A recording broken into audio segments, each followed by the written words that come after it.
greatest myth that I keep hearing is that Black women can't grow hair.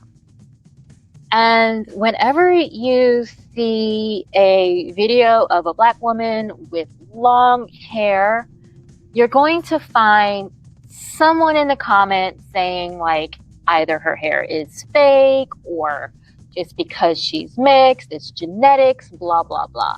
There's always an excuse. Now, think about this. When Black women lock their hair, it gets long. Is it that suddenly their hair started growing? No, of course not. Our hair is always growing. The problem is that our hair breaks off more easily than other people. So the people in the comments who are like bitter and angry are actually have hair care routines that suck. And that's why they don't have long hair.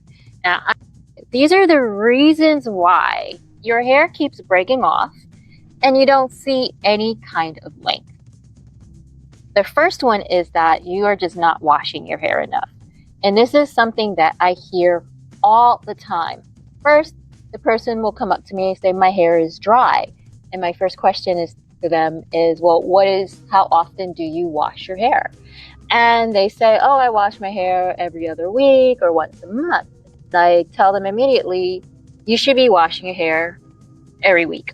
Every week. At least every 7 days, you should be washing your hair. And, okay, then just have dry hair. But when the people who do take my advice and wash their hair weekly, they start to notice a difference. The other is that you need to make sure you are washing your hair with a cleansing shampoo, something that is going to clean and lift the cuticle. So if you're using a lot of oils, butters, even your leave-ins, you need to make sure that you are washing and removing all of that off of your hair. And don't be afraid of your hair getting squeaky clean. You want that squeaky clean when you are washing your hair. Otherwise, what's the point? I mean, when you shower, don't you go for squeaky clean? I know I do. So the other thing is that your leave-ins suck.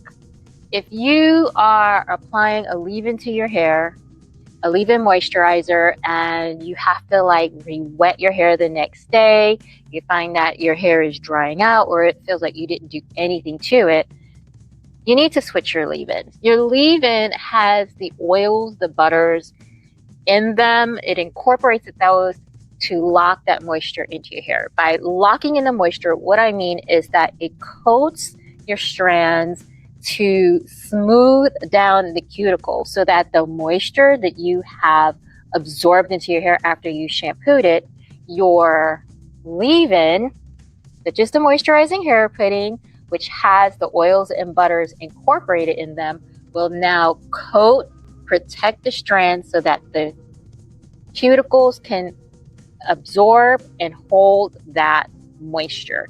That is the point of conditioners and leave-in conditioners. Now, again, it's also going to be about your routine and your technique and making sure that you are coating your strands with your leave-in. And keep air drying your hair. I keep seeing this. I keep seeing people saying to, no heat. I don't like heat on my hair. It's fine. You don't need to use extreme heat such as the blow dryer when you're doing a blowout or your flat iron on the hottest setting.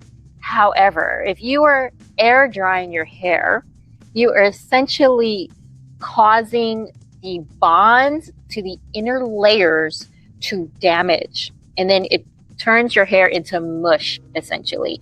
That is called hygral fatigue.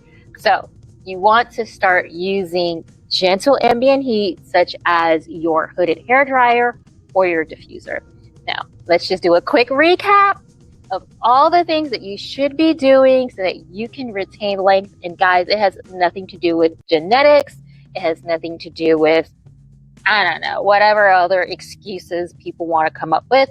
It is all about your hair care routine. So shampoo weekly, use a good leave-in such as the moisturizing hair pudding, and then heat dry. That's it. And that is how you retain